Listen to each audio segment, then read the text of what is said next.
Professor Dr. Wu Eng Tai, Executive Director of Penang Institute, Yang Berhormat Chow Kon Yao, Ahli Esko Kerajaan Negeri untuk Kerajaan Tempatan dan Laluan Lintas, Yang Berhormat Dr. Abdul Malik, Ahli Esko Kerajaan Negeri untuk Hal Ehwal Agama, Yang Berhormat Law Chu Kiang, Ahli Esko Kerajaan Negeri untuk Pertanian, Yang Berhormat Danny Law, Ahli Esko Kerajaan Negeri untuk Pelancongan, dan Yang Berhormat Lim Hock Seng, Ahli Esko Kerajaan Negeri untuk Kerja Raya, Encik Zairil Q. Johari, CEO Penang Institute, YDP MPSP Puan Maimunah binti Sharif yang bersama dengan kita pada pagi ini, Engineer Angin Tai, Setiausaha MPPP, juga semua ahli MPPP, semua ketua-ketua akademik dalam Penang Institute, div kehormat, tuan-tuan puan-puan yang dihormati sekalian. Selamat, salam bersih kepada semua. Terlebih dahulu saya ingin ucapkan tahniah dan terima kasih kepada Profesor Dr. Wu Eng Tai dan juga kepada pasukannya dalam Penang Institute yang telah menjayakan program pada pagi ini. Dan saya juga ingin ucapkan terima kasih kepada semua yang datang pada hari Sabtu ini, sungguh hari ini hari cuti, untuk meneliti dan menghayati satu laporan yang akan terperinci untuk menentukan masa depan Pulau Pinang bagi tempoh masa 10 tahun 2013 ke 2023. Now, I'm very pleased to be here today to launch the Penang Paradigm, which is a framework put together by Penang Institute under the leadership of its Executive Director, Professor Dr. Wu Eng Tai, Dr. Wu Eng Tai, to develop Penang as an international and intelligent state. Or to put it simply, to make Penang number one in Malaysia.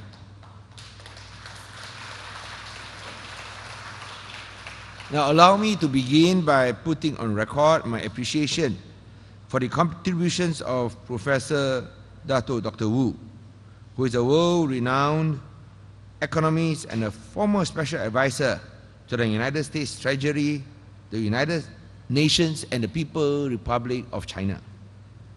Though Professor Dr. Wu is unique in his talents, he is at the same time merely one of the many hundreds of thousands of talented Penangites who were lost to our country through brain drain in previous decades and who are starting to return to serve Penang since 2008 in a transformation of brain drain into brain gain. It is my long-held belief that Penang's most valuable export over the past 50 years has not been electronics or electrical goods, but human capital, the talented sons and daughters of Penang. And what a tragic export business this has been. For decades, the talented young people of Penang have left because of lack of educational opportunities, lack of economic opportunities, discrimination, corruption, and lack of social justice. Penang's loss has been other countries' gain. Penang has given other countries their professors, their doctors, their engineers, their chief justices, and cabinet ministers. This state of affairs cannot be allowed to continue. Our vision is for Penang once again to be a regional hub that will build, upgrade, attract, and retain international talent. Penang can only do so by becoming an international and intelligent state, one that educates and nurtures talent, one that promotes and rewards diligence, expertise, and entrepreneurship, one that is livable by being clean, green, safe, and healthy, and one that practices integrity, justice, and people-centric governance. Since 2008, we have worked with this vision in mind, despite the numerous constraints that we have faced. We have introduced open competitive tenders and compulsory asset declarations for ESCO members to weed out corruption and cronyism. We have made state government contracts available for the first time for public scrutiny. We have legislated and pushed for freedom of information and local government elections despite federal obstruction and opposition. By operating a clean and competent government, we have reversed a string of deficits by recording consecutive budget surpluses year after year since 2008, and have reduced the state debt by a record 95%, the highest in Malaysian history. And these surpluses are put to good use by giving cash to the poor, senior citizens, the disabled, students, and for single mothers. By giving yearly allocations for Chinese, Tamil, missionary, and Islamic religious schools. By carrying out infrastructure projects worth billions of ringgit to reduce traffic congestion throughout the state. By becoming the first state to allocate 500 million ringgit affordable housing fund to build 19,172 units of the best quality, some that is managed by HDB Singapore. And becoming the first state to wipe out poverty in Malaysia in 2013 this year by ensuring a minimum household income of 770 ringgit a month for every family in Penang, freeing Penang from poverty, because this is above the poverty line indicator of 763 ringgit a month. In order to build on Penang's human capital, we have set up learning and training centers, as well as an educational hub in Penang, in Balik Pulau. We have provided free Wi-Fi in public places. In the past 5 years, the arts and cultural scene in Penang has flourished with events, international events, such as Georgetown Heritage Festival. And Penang has gained international renown for the revitalization of our World Heritage City. In order to improve Penang's livability, we have thought outside the box by introducing free park and ride services, free bus shuttle services across the bridge, adopted green measures such as banning free plastic bags. That one must clap lah. Phasing out polystyrene, and by introducing a conservation surcharge to limit water wastage. We are also seeking to take this thinking outside the box forward by offering Rapid Penang 10 million ringgit every year to provide free bus services throughout Penang during peak hours, which unfortunately has not been taken up by the federal government. Ladies and gentlemen, all that we have done in the last 5 years, we have achieved despite the constraints of Malaysia's over-centralized federal system, where the federal government gets 94% of government revenues, and all the states in Malaysia, the 13 states in Malaysia combined, gets only 6%. And of course, Penang much, much less. And where crucial local matters such as public transport, buses, ferries, taxis, airport, and the Penang port are all under federal government control. Over the past 50 years, Penang has been badly neglected by the federal government, which has underinvested in Penang's public transport infrastructure and in her seaport and airport. Our airport runway is still smaller than Langkawi's and too short to allow for the Airbus A380 to take off fully loaded. The iconic Penang ferry has simply been left to decline, and at the rate it's going, is likely to become a museum piece. The Penang port, which was once the largest port in Malaysia, has been reduced to being a mere feeder port for Port Klang and Tanjung Pelepas Port in Johor. The Penang Channel has still not been dredged to allow larger ships to call on Penang, as was promised in the 9th Malaysia Plan, and the Penang Port free commercial zone in Butterworth is too small to allow Penang to develop into a regional logistics hub.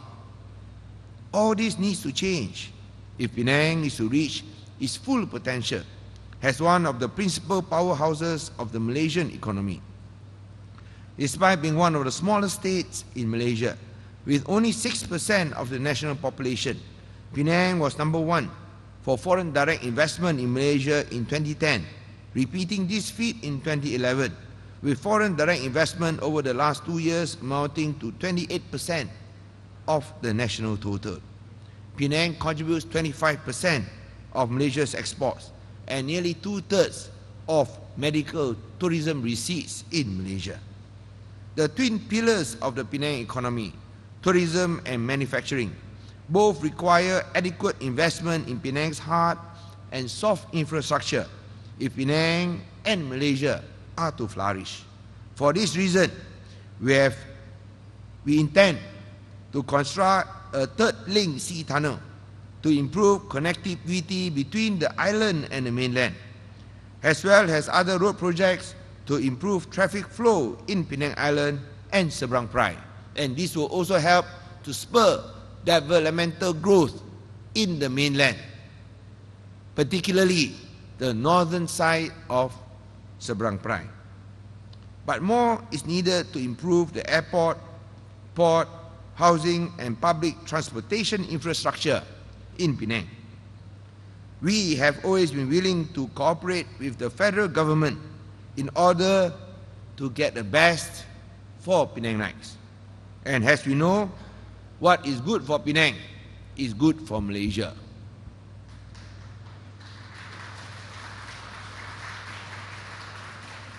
After all, if Penang fails, Malaysia also fails.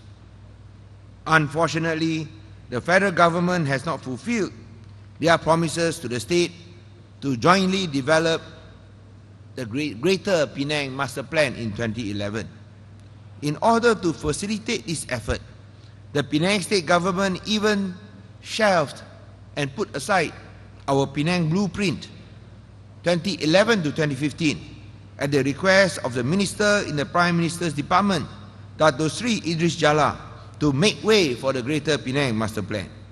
We regret that despite participating in the labs organized by Idris Jalla and completing the report more than a year ago, nothing has been heard of since. The Penang paradigm, which the state government has commissioned the Penang Institute to prepare, is our response after waiting a frustrating year without any word and commitments from the federal government or from Idris Jalla, and is a framework for creating a balanced society, one that is economically dynamic, one that is livable and sustainable, and one that provides democratic empowerment and social justice for all. It is a strategy for Penang's development over the next decade, whoever may be in government at the federal level after the next 2 general elections. Our strategic vision for Penang is based on Penang's greatest asset, our people. We believe that Penang can only become the place that Penangites deserve to live if we have a people-centric government that invests in people, that educates and trains the people, that frees the people to innovate and engage in enterprise, and that liberates the people from ignorance, poverty, and disability.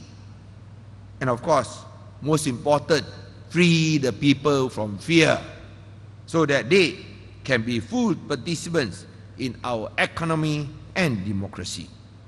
We do not seek to manufacture economic growth through government expenditure and spending on GLCs, because we believe that the business of government is to stay out of business. Instead, we seek to turn Penang into a knowledge economy that emphasizes science and technology and that relies on lifelong learning and upskilling to generate human capital-led growth. Our belief that success and prosperity depends primarily on the people rather than on government means recognizing that in an increasingly globalized world, Penang must be able to fulfill a threefold choice. That is, to be the destination of choice for tourists, the location of choice for investors, and most important of all, to be the habitat of choice for Penangites.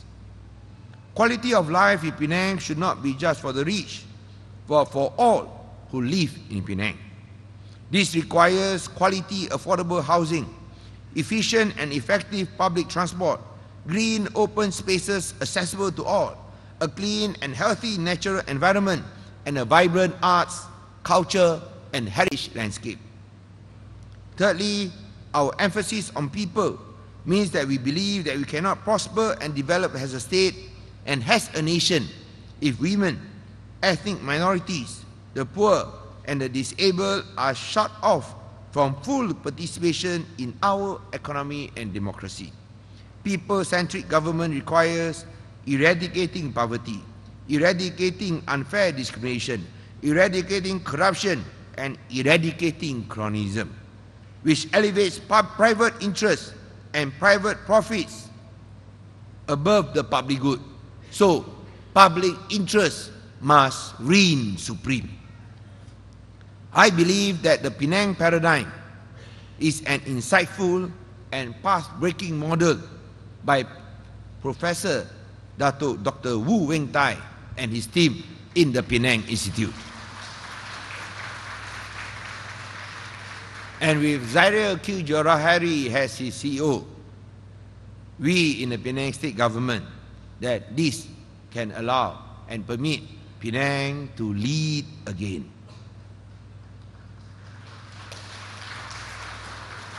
We can make Penang number one in Malaysia as a balanced society and an international and intelligent state.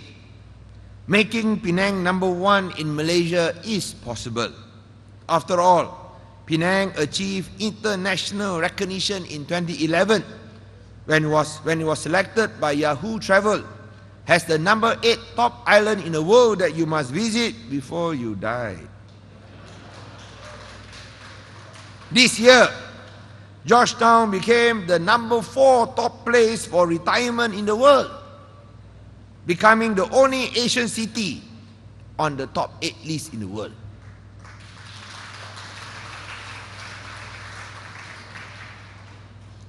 That is why, if there is change, don't worry.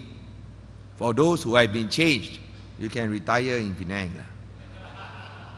And in 2011 and 2012, Georgetown became the most livable city for the first time in Malaysian history, surpassing Kuala Lumpur for the first time ever. Let us therefore work hard and prepare for Penang as number one in Malaysia. Thank you very much.